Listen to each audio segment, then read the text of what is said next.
And special Halloween greetings, everyone. This is Lesley Mitchell-Clarke, your host, and I am really excited. Well, I'm excited because it's Halloween anyway. It's my favorite time of year.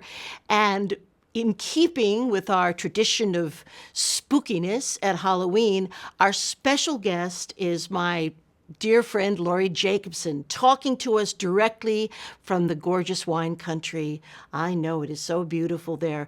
Now, Laurie is not only a wonderful actress, she's a great writer, great comedian. She is also one of the foremost historians of Hollywood and the history of the area and the film industry. And a few years ago, she came out with a wonderful, wonderful book, which was called Hollywood Haunted, a ghostly tour of filmland. And recently, she has re-released this wonderful book. Here it is. And the author's cut.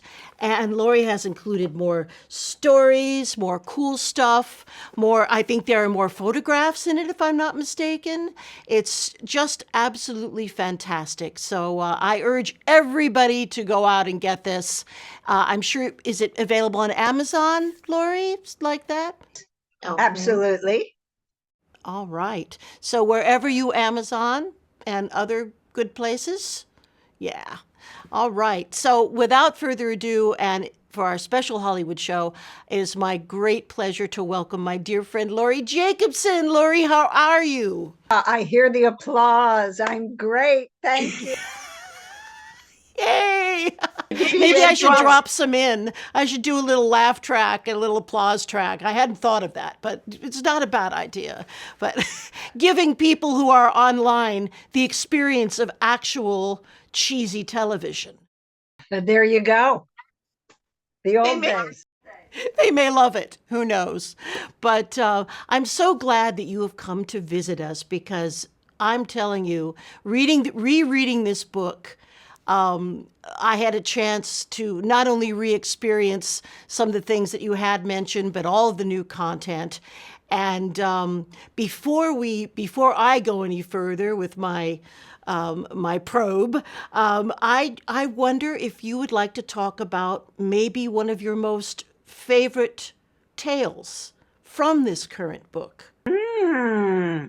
Well, first let me say, I originally wrote this book in 1994. And the way it came about was as I was writing about Hollywood mysteries, unsolved murders, um, scandals. There were always ghost stories attached to stories about people whose lives were tragically cut short or their deaths were never solved. And then one day I was at Grauman's Chinese Theater getting an early morning tour of the theater. We were going to give a tour of Hollywood's great movie palaces to the Uh-huh. public. And so we were just learning the history and seeing where we would place our docents. And we saw a ghost. I mean, I can't say we saw the ghost, but we saw the ghost making things move. And I ran terrified from the theater. I later found out that it was the ghost of a man named Fritz. He used to work at the theater. And I guess backstage behind the movie screen was a very special place for him because that is where he decided to take his life by Oh, hanging. oh, And I had been allowed to go on stage and behind the movie theater. And he let me know clearly that he did not like me going back there. And that's when I set my new land speed record for getting out of there. But it ignited my interest. And I thought, I'm going to pull out these other stories where I've heard there are ghosts and things creeping around. And I gathered some psychics and parapsychologists And off we went. And I had some absolutely amazing experiences. They're still so exciting to me. And when I wrote the book about it, my publisher decided to cut almost 100 pages from the Oh book, my. not for content, but for space. Oh. Um, would have been a more expensive book for them to publish. So it came out. It did very nicely. I was very pleased. It was out for 19 years, and they finally decided to make it available only as an ebook, and then it languished there for 9 years, and I finally found a loophole in my contract, and I got the rights back to my book, and I decided to add back the 100 pages that they cut out, as well as some new information about some of these hauntings that I discovered in the last 20 years. And so now we have Hollywood Haunted, the author's cut. There it is. There it is.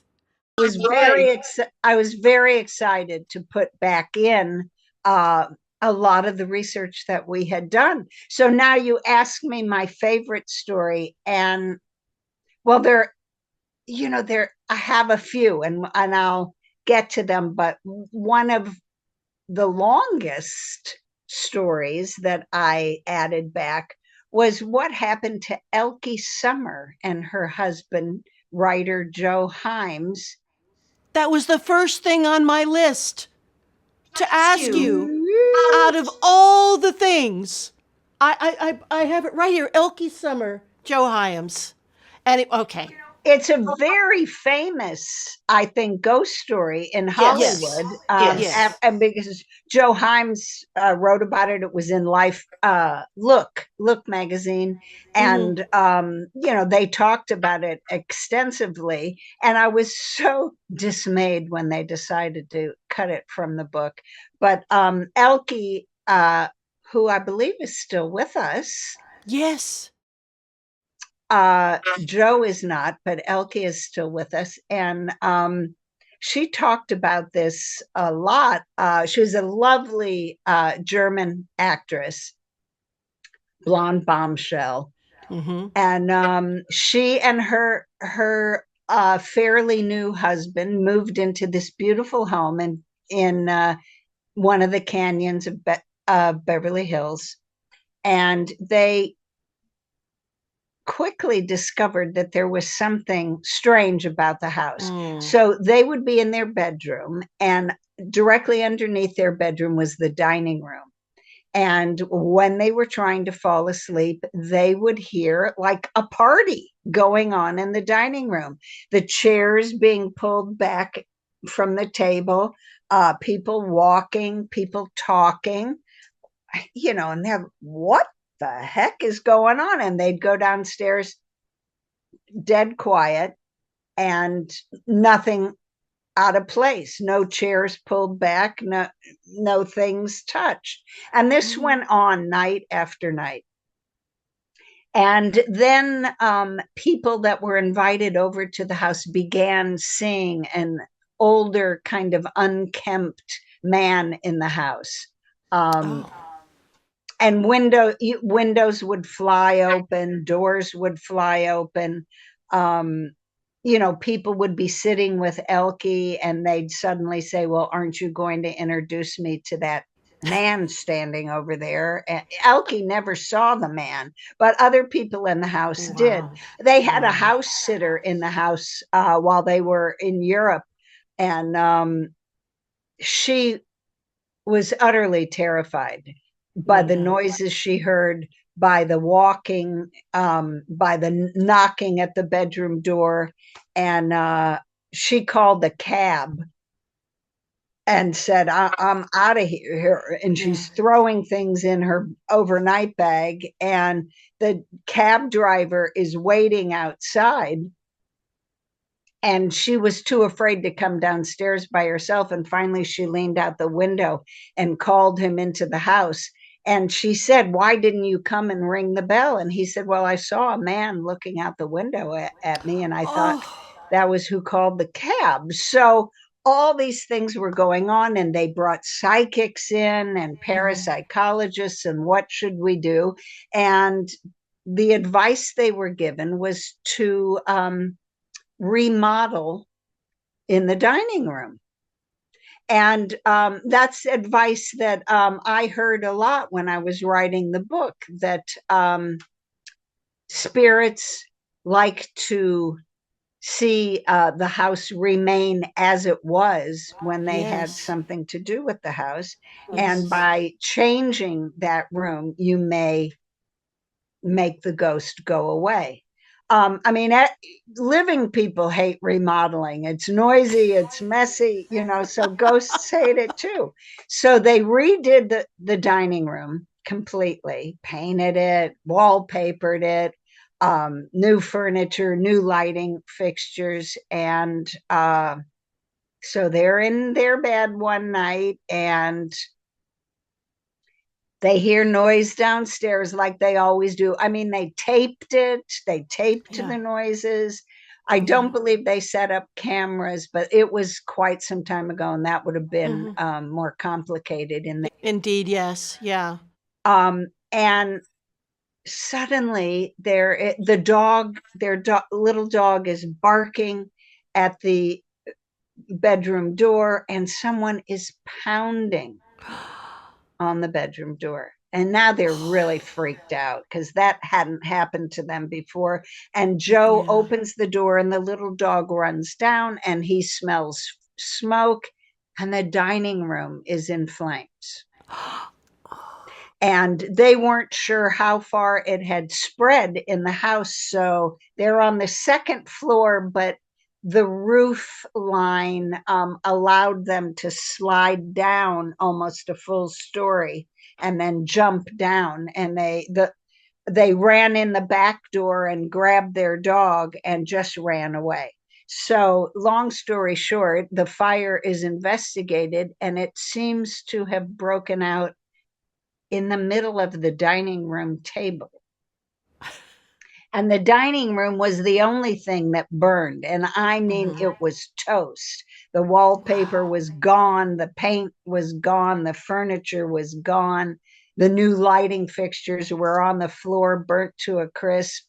And that was pretty much it for them. I mean, this was their first home, and they had originally been determined to stay. But after Yeah, that, yeah, they could have lost their lives. And she yeah, felt like the ghost did not want to see them die, which Yeah, is yeah, why it pounded on the yeah, bedroom yeah, door to awaken them. yeah. yeah. But it definitely wanted them out of the house. And so that's what they did. Oh my God. That takes an incredible amount of kinetic energy. That was a very powerful, intelligent haunt because of the amount of activity on a nightly basis. And that last sequence, I think probably contrary to the advice they had in my ghost busting work, things usually amp up after any type of reconstruction is or remodeling is begun. If a spirit is invested in that property and the ownership of the property, and that's what's holding them, they don't like it. I think, but Well, that but clearly this guy didn't like it. And they searched through their catalog of people that they knew. Elke thought it looked like her. She saw pictures of the man, drawings Yeah. described by yeah, the people who saw him, and she thought maybe it was her father, and maybe it was. Yeah, they tried for quite yeah. some time to identify who it was. They looked into the ownership of the house, but they just couldn't come up with who or why this was happening. Fascinating. So there was, when psychics came in, there was never any interchange. They weren't able to make contact in that way with any kind of message from the entity. There was no, the entity wasn't desiring to communicate. It just wanted it the way it wanted Yes, it. Wow. it wanted what it wanted. Whoa, man. Okay. All right. So, let's see. The next thing go ahead. Let me Carry on. dovetail that into Joe. When then Joe's interest in ghost was piqued, and he had heard quite a bit about ghostly goings on at the home of actor George Reeves, Mhm. Mm-hmm. who played Superman on television. Mm-hmm. And Mm-hmm. as many of us know, he was shot and killed in his home in Benedict Mm-hmm. Canyon. And there was a lot of controversy as to whether it was suicide or murder. Mm-hmm. I definitely believe he was murdered. Yeah. Yeah. The autopsy said the gun was held 12 inches from his head and from down below. Oh, so like, Yes, so Ridiculous. Ridiculous. if you're struggling with someone who has a gun, Yeah. that yeah. is definitely the position you Yeah. would Yeah. be in. And a shorter person, right? Um, as the killer, the shorter person. Yeah. Yeah, the killer would be much significantly shorter if the gun was aimed, if the shot came from a foot away and aimed upward, that sort of speaks to a shorter person struggling with him. Yeah, it's a mystery. I mean, well, one thing I've learned writing about Hollywood is money talks and murders are never solved for a Right. reason. Right. The Beverly Hills police called it indicated suicide. But George was to be married in a week. Yeah. He Yeah. was a fantastic athlete, Yeah. and very much into judo and karate. And he had a boxing match in Australia that he was due to go to in during the same month. He had just been, Superman had been canceled, and he was frustrated that he was Yeah. typecast because of that role, and he Yeah. had difficulty getting other jobs. But then Superman got re-upped, and not only in black and white, but it was to be in color now, and he was excited about that. So he didn't have financial problems. He was going back to work. He was due to be married. He had a lot of good things going on, and there was no reason for him to contemplate suicide. Now, the home he lived in had been gifted to him by a married woman with whom he had had a long affair. Oh. And her husband was a MGM executive with Mm-hmm. erectile problems. Mm-hmm. And so he let her go out and have her heyday Yeah. because he couldn't satisfy her, but they remained married and close. However, with George, she fell in love. It wasn't Uh, just a fun time. She fell for mhm. the guy. She gave him this house. She bought him a beautiful car. The brakes were cut in that car. People began calling her and him and hanging up, like checking when they would be home and when they weren't Mhm. home. Mhm. His dog was stolen, his beloved little dog. So there were some strange things going on, and he did feel threatened. So I Yeah. do think that he was murdered. Um, and when the papers said it was suicide, children the world over were Uh, devastated. yes.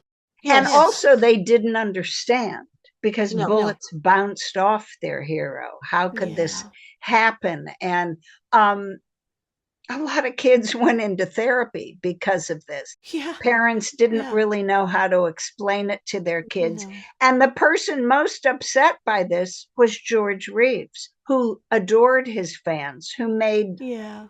hundreds of personal appearances Yes. with Yes. children. Yes. So this was very upsetting to him. And plus, the murder was never solved. So he had a lot of reasons to stick around, ironically, seeking truth and justice and the American way, just as Yeah. his most famous character had sought. Yes. Indeed. Indeed. So Joe wanted to investigate the sightings at this home. And the woman who had gifted him the home tried to sell it for years. And she sold it a couple of times. And then they quickly came back and said, "We want our money back and you're welcome to the house." She could not sell it. So one of the couples that she sold it to, they began having experiences in the house. And one night they had another couple over for drinks and appetizers, and they are drinking and eating in the living room. And then up a small flight of stairs, maybe like 6 steps, and then there was a landing, and there was a bedroom on either side of the landing. One of those bedrooms had been George's, and they hear unbelievable noise coming from that room. And they run up the steps and open the door, and the room has been torn apart.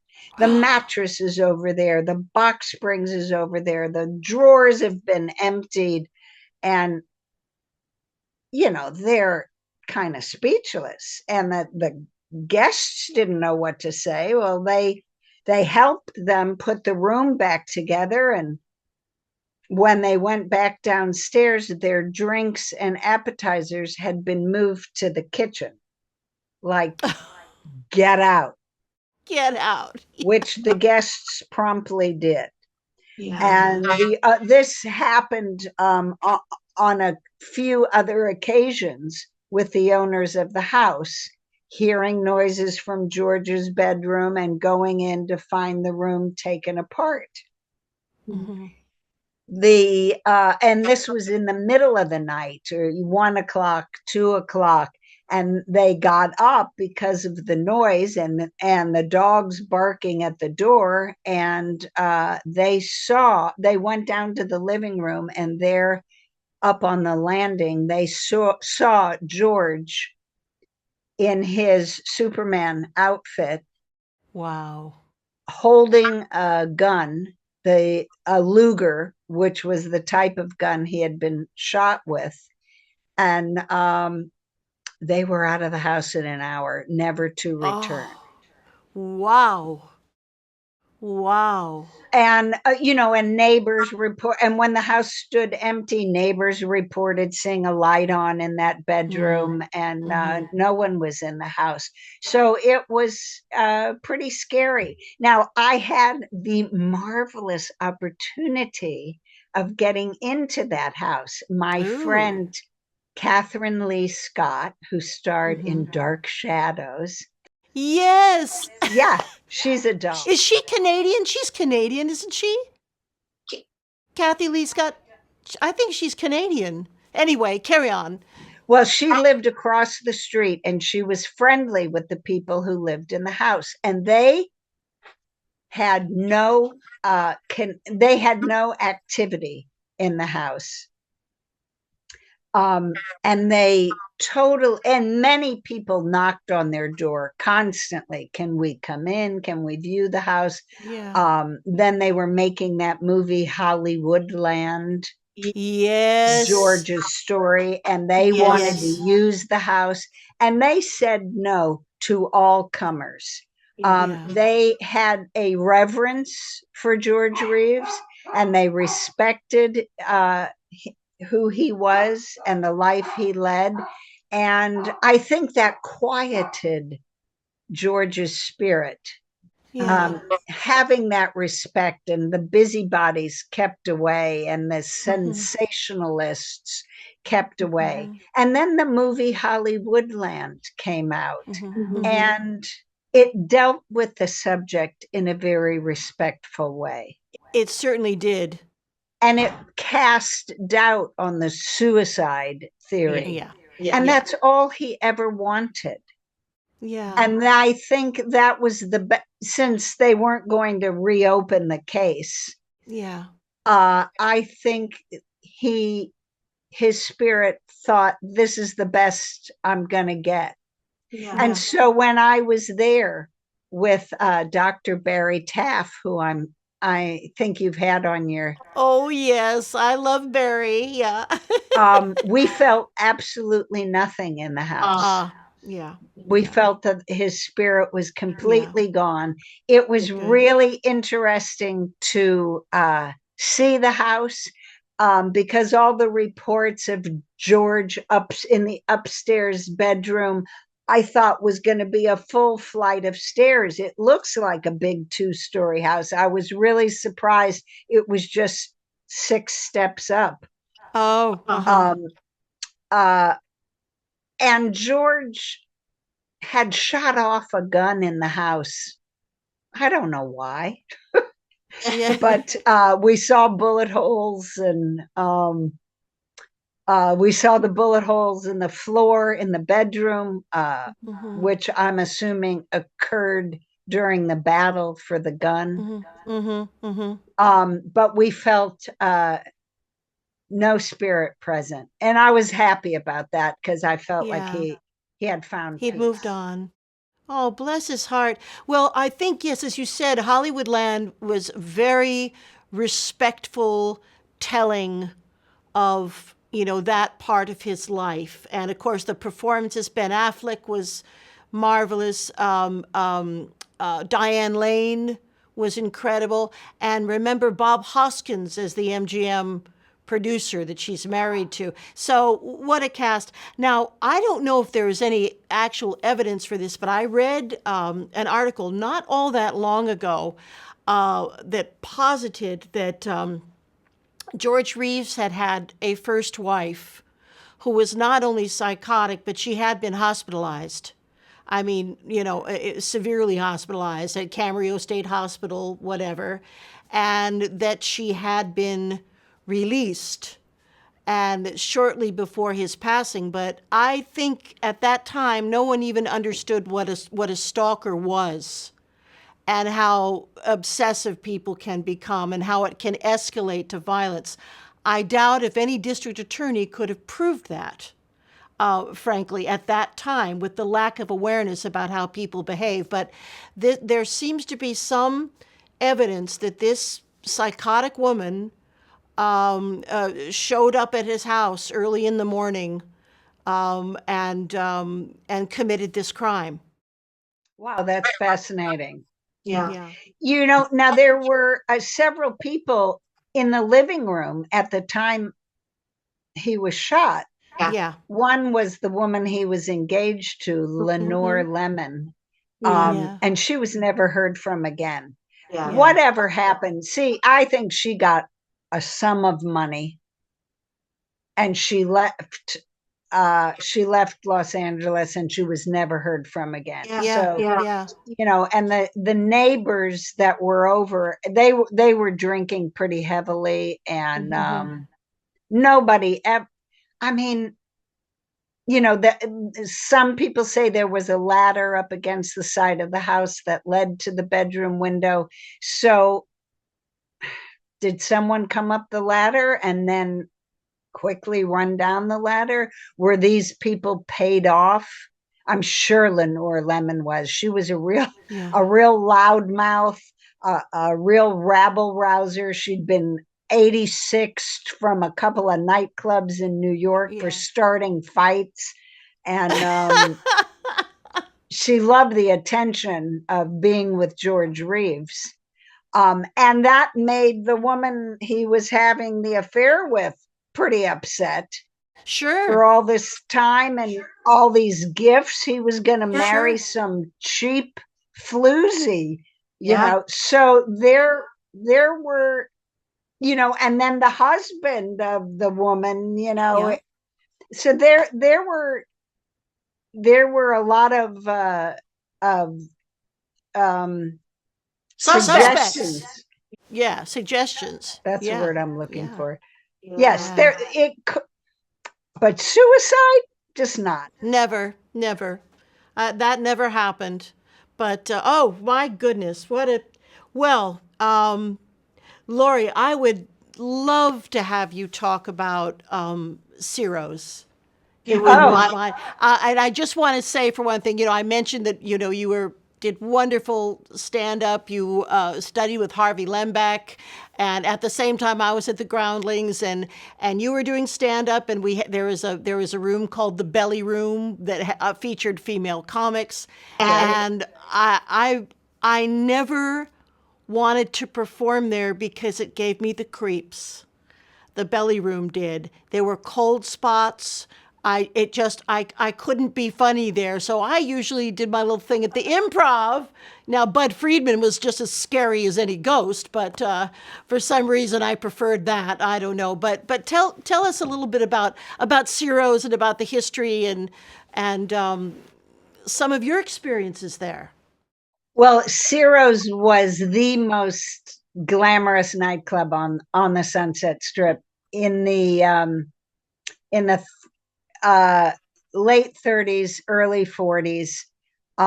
It survived until the early 50s, but then television and Las Vegas brought about an end to that glamour period. I mean, why should I pay a big cover charge and a 2 drink minimum when I can see Frank Sinatra on TV for free? mhm. Um, and also those nightclubs, the Trocadero and the Macambo included. Those were the big three, and they were all within walking distance on the strip. They could not compete with the huge salaries that the Vegas casinos could pay. So that was the end of the golden age. Another reason that Ciro's was so popular was that it was owned by a man named Billy Wilkerson. He was considered the king of the Sunset Strip, and he owned the Hollywood Reporter, which reported who was seen at Ciro's last night. So if you wanted your name in the papers, you went to Ciro's over the other two clubs. And often movie studios would send their starlets in a studio limousine and a studio gown and studio makeup and hair. And she would walk in on some studio gorgeous guy's arms, be photographed, be recorded to be in the reporter, and then she would go right out through the kitchen and out the back door and back into the limo because she had to be on the set at 4 a.m. the next morning. So it was a great spot for promotion. And when a club is that popular, the mob often gets involved. And Mickey Cohn, a gangster, small town gangster, but very big in Los Angeles. He regularly shook down the club. He had a men's clothing store a little bit down the street, and every week he sent an empty hat box to Ciro's, and the talent booker at that time was George Schlaughter, who went on Oh, to produce really? Oh, Laugh-In. from And Laughing. he's the one who told me this story. He said basically an empty hat box would arrive every week with a note inside that pretty much said, "Fill this with money and send it Yeah. back to my store," which they did. And the cops could never figure out how Cohn was getting the money out of the club, but that was how it was done. And so we, as waitresses at the Comedy Store, which it became in the early 70s, regularly had ghostly experiences. And in the belly room, in particular, it wasn't a malevolent spirit. Actually, it loved to play tricks on people. And I think it really, whatever was up there, really had a sense of humor. So we would go upstairs, and every night we had to put on on each table a tablecloth, a candle, which we lit, and an ashtray, a Comedy Store ashtray. So one night, one of the girls was up there, and she set up the room, and she went downstairs for a cigarette, came back upstairs, and it was all undone. The tablecloths were folded back on the shelf, the candles were blown out and on the bar, and the ashtrays were stacked on the shelf. And she shouted downstairs, "Who was up here and undid the room?" And when she turned around, it was all done again. The tablecloths were back, the candles lit, so she quietly left. And things like that would happen all the time. So the Comedy Store would be closed, that door would be locked, and there was a piano in that room, and the security would hear banging, just banging on the piano, and they thought, "Oh my God, we've locked someone in there and they're trying to let me know." And he'd go upstairs and open the door, and the banging on the piano would stop, and nobody was in there. They thought maybe it's mice, so they put a cat in there, and that poor cat, in the morning, when they opened that door, and that cat could not get out of that room fast enough. Hair, standing up on end. And so they never did that to the poor cat anymore. But they just, I think it had a sense, it was the Comedy Store. It had a sense of humor. True. But yeah, there was definitely something up there. Now, downstairs, I think there was more malevolence. And deep down in the basement, it was scary. So, okay, in the main room of the Comedy Store, sort of romantic things happened. With the club closed at 2:00, and we're cleaning up, and sometimes we would hear women's voices in the bathroom talking like that heel was two-timing me, and old slang expressions, and we'd think, excuse me, you're not allowed to be in here, and no one was in there. Nobody. Once on the piano, this spotlight fell onto two beautiful martini glasses, and we didn't carry those kind of glasses at the store, and sitting on napkins as if someone had been listening to a pianist and sipping their drinks. And so that, romantic things like that happened. And people, spirits do return to a place where they were happy. Yeah. So I think that was, and also at this time that I worked there, do you remember a comedian named Sam Kinison? Oh God, of course. Sam was just coming into his fame at that time, and the spirits could not stand his act. I like to say that Sam was the only comic I know who was heckled from beyond. The screaming, they hated it. So did I. And when he was on in the smaller original room, we would hear spirits in the main room, like this buzzing noise, buzzum, buzzum, buzzum. Yeah. And it finally slowed down enough till we could understand them saying, it's him, he's on. And Sam, Sam used to be a preacher. Yeah. And which was all the screaming, the tent revival style. And he would shout out to the spirits in the main room, come and get me, come on. And like ashtrays would fly across the room at him. So that was pretty interesting. And Barry Taff, I called Barry Taff to come in, and they went into the dressing rooms behind the stage in the main room, and coins fell from the ceiling, which is not a rare occurrence in hauntings. True. Yeah. True. And one of the security guys was passing the door before he locked it up for the night, and there was a stool on the steps, and he saw it move across the stage with of its own volition.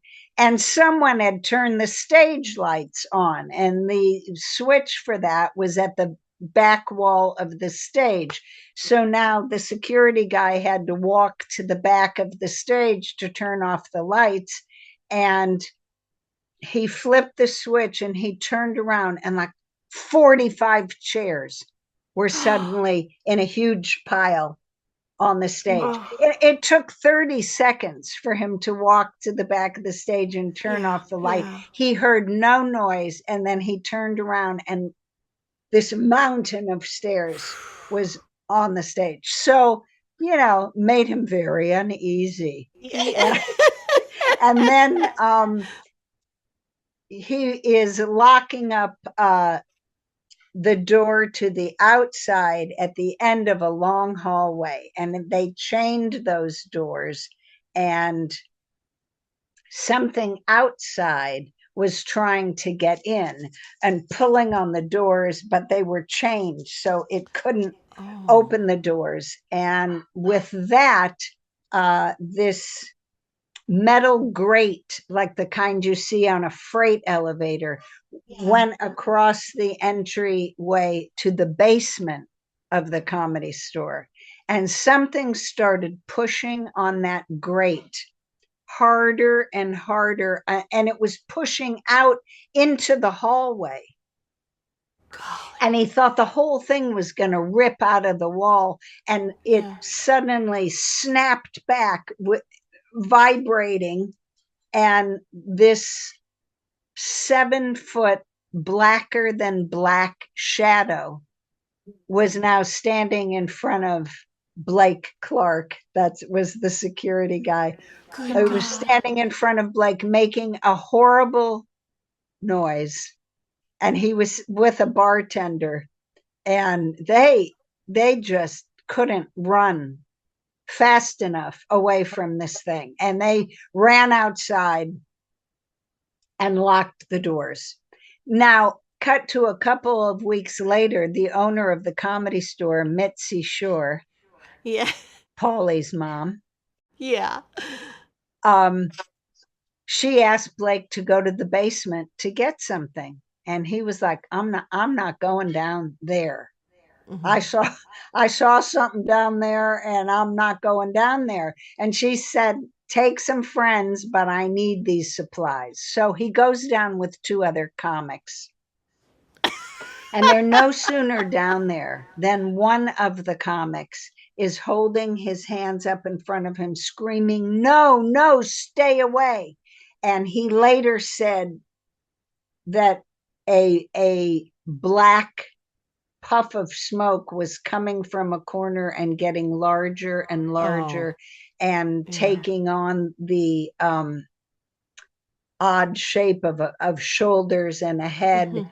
And Blake didn't see it that time, but he didn't need to because he'd seen it before and he knew what was happening. And they, all three men, could see their breath now in the Oh, room. yeah. Yeah. And Blake grabbed his friends and started running up the stairs. And a piece of cardboard fell from out of nowhere and hit Blake on the hands. And he picked it up, and it had his name written on it, Blake Clark. And he, Wow. suffice it to say, he never went down to the basement again. Yeah. No, it was a thinking entity, and it Yes. knew Yes. his name. And he was It- like, that's it for me. Well, that, it doesn't, imagine again the type of energy that it takes to manifest in that way. That was a very powerful entity, and I have read, of course, well, common Hollywood knowledge that it was the basement of the Ciro's of the Comedy Store where the enforcers had committed violent acts against other human beings. So we can only imagine that there was torture and that there was probably death that happened down there. And I did bring Barry Taff in on that. And Oh, he went down the steps and had terrible pains in his legs, like Yeah. somebody had, Like they were broken. yes, Yeah. like Yeah. somebody got their legs broken down there. So yeah, the bad stuff happened down there. Yeah. And how they got bodies out of there, if there were bodies, I don't know. But the spirits on each level were so different, yeah. and that's what was so interesting about that place. Yeah. And yet coexisting in different realities that their heads were in. That they, so And once Blake was playing Pac-Man. Pac-Man had just come in, and Mitzi had gotten this. the table thing, The the little, little, No, it wasn't the table. It stood up. oh, okay. And Blake was immediately addicted to the game. And so in the afternoon, he was playing the game, and he was aware that somebody was watching him from behind, watching the game. And he got to a point where he had a break in the game, and he turned around to acknowledge the guy in a leather bomber jacket and khaki Oh pants, and my. he just vaporized when Blake saw him. And then later that same day, one of the office workers on the third, above the belly room, walked into her office and saw the same man crouching, afraid, hiding in a corner of the office. So I'm thinking he Yeah. didn't make it. no. Maybe a gambling debt. Who knows? He was a gambler interested in our primitive video games. Which Yes, would have been that- that- fascinating. Fascinating. That fascinated him, the video game. Yeah. Imagine how that Yeah. would fascinate someone from the 40s. Yeah, yeah, and that they could perceive it. Wow. Well, I think we have time for just about one more little story. But I also wanted to mention, people when individuals who are not familiar with Hollywood and the location in Los Angeles in general, often forget that it was the Wild West. And one of the wonderful things about your book, fascinating things, is not only do you talk about what we would call present day haunts, but you go into the deep history of Los Angeles and the Native American people and, all kinds of stuff. And so maybe from a historical standpoint, what is one of your favorite stories from the book that talks about the pre-show business, wagon train era, maybe? Oh gosh, so much. There was one corner in on Hollywood Boulevard, in the more residential section of it, where people kept seeing Native Americans like walking through the wall of the building because that building wasn't there when Yeah. the Native Americans lived there, and people driving on that corner. Uh, One man saw a covered wagon go across the road in front of him, saw Indians on horseback riding toward his car, which caused him to crash his car, Yeah. Yeah. veering out of the way. And I thought, God, try telling that to your insurance company. So that was tons of fun. Um, oh, one story not from the Wild West that I really love was a movie studio, a silent film studio, Oh, and people were constantly disturbed while shooting scenes by knocking under the stage, pounding, knocking. And when you're shooting a silent film, big deal. But when yeah. talkies came in, it was totally disruptive. And so they Yeah. decided to dismantle the stage. And guess what? They found the body of a conquistador, a Spanish conquistador under the stage. And all he wanted was to be found and acknowledged Oh, and buried properly. So something happened to him there. And the studio then passed through many hands. And one of the owners was walking through this same soundstage at uh-huh. night, and it was dark. And peripherally, he saw a light, and he turned around, and there was an old silent screen set. The director with the megaphone and actors and a camera where you turn the Wow. Wow. reel, and they were still shooting there. And that to me was so romantic. It Oh, was isn't it though? I love that. Yeah. Uh-huh. That those are the things I love about Hollywood. Was this the Gish Sisters studio that later became what would it be known as now, or if it's still around? I know the studio you're talking about. I think it. mentioned That was called Pacific Studios, and it Yeah, that sadly it bit the dust. yeah, it had been many other things. Now I've also heard that well, of course, I think all the film studios are haunted, all of them.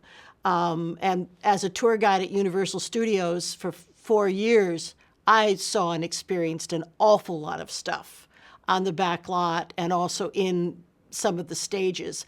But I think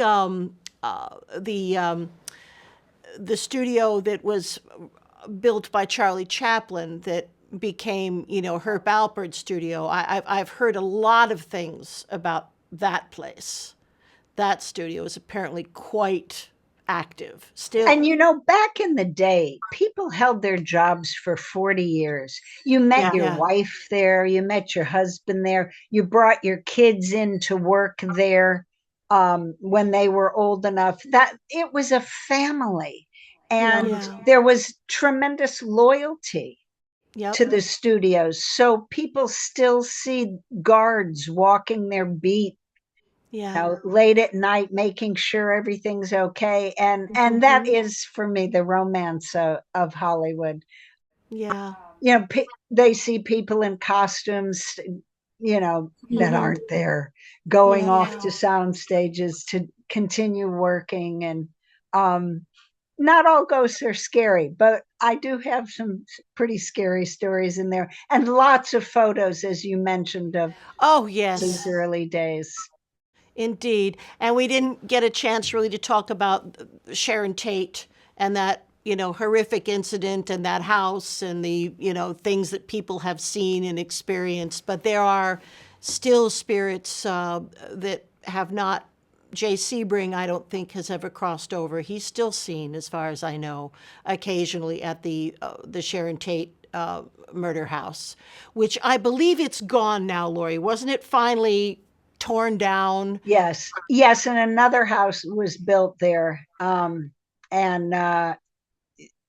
the producer who built it has never lived there. Oh, well, I don't think something that the nature of what happened there was so horrific and so much emotion was discharged. I I don't know if it could ever be cleansed, but certainly it makes a lot of sense that people have seen, various entities that were murdered by those crazy people. I remember that I think now you grew up in St. Louis, so I'm not sure you were in LA when that happened because I was still in middle school. But I remember that the entire atmosphere, it was almost the end of the Summer of Love Yes. hippie type of thing. That really was kind of the end of that. My little friends and I used to hitchhike up and down Sunset Boulevard just for fun. Can you imagine? Can you imagine that? So that changed everything. But anyway, so Laurie, I'm gonna thank you once again for joining us for our annual Hollywood Spectacular, and thank you for writing and then re-editing and restoring this wonderful book, which I continue to love. And I continue to love you as well. And ditto. And Hello, these. And I will just say, yes, it's on Amazon and wherever you buy books, but make sure you get the one that says author's cut, because right. some of the older versions are still being sold out there. And if you want a signed copy, write me at lauriejacobson.com. Fabulous. There you go, my dear. Now, what's up next for you? You're so busy. I know you're very active and you work with a lot of celebrities, particularly nostalgia celebrities, all of our friends, which is wonderful. Do you have any big, you had a cruise that you did? Do you have anything going like that coming up? Well, I'm working on my next book, which might be my last book. Oh. And it is a history of the Sunset Strip. So it's something I've always wanted to do, and I've been saving material for decades on it. And boy. and the pictures are glorious. So oh my goodness! Well, you've got all that stuff from the Roxy and the Hullabaloo and even the tattoo parlor where we got our tattoos is on Sunset Boulevard. gosh, that's right. You held my hand and almost broke it. It was intense. But actually, I'm going to just say to our friends here, Laurie Jacobson, when we were both young actors, and I think we did more extra work than any other young actors in town. We were always on it. Every kind of movie you can imagine, there we were. We were on the stupid roller coaster for that stupid film with Charlton Heston. We were everywhere, omnipresent. But that's how you learned about filmmaking. I don't think you learned it in film school, or at least not then. At least not then. Film school was far removed from the reality but we got a close up and personal look, and I will always feel part of that fabric for sure, as you are. Mwah. All right, my dear, you take care, and I hope you're having a blessed new year, and we will talk soon. Same to you, my love. All Take care. right. Happy Take care. Halloween.